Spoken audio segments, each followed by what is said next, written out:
Second set of exercises on our day one, anatomical adaptation from phase 2. So you're gonna get athletes to come behind the Swiss ball, lay their tummy on the ball. They're gonna walk out.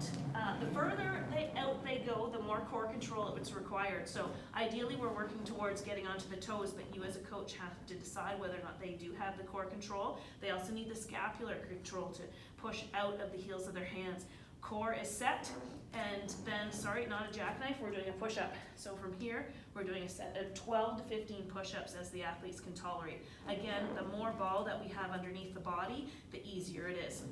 Second exercise, this is the first introduction to more typical weightlifting. In the previous phase, you did do the movement pattern. Now we're loading the athletes a little bit with a standard bar, but the movement is the same. So we're getting the athletes to practice how to pick up the bar properly. So if you notice, as I'm addressing that bar, I've still got that really good upper back position.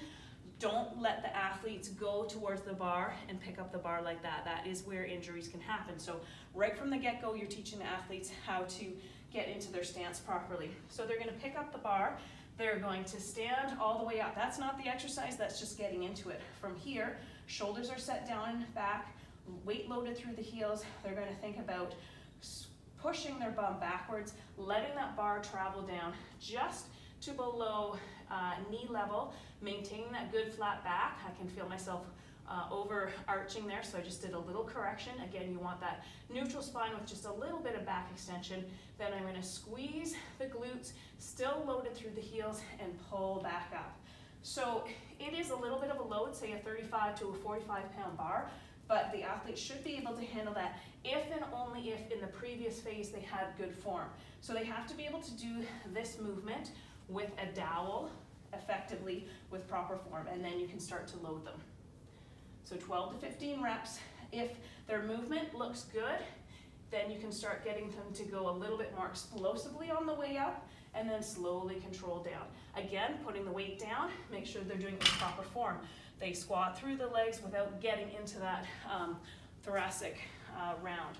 Then finally, prone floor angels. So you get a panel mat in front of the athlete. Athlete lies face down. Belly button draws up. Core is activated. Hands are out straight. So this requires a little bit more of that shoulder range that we're looking for.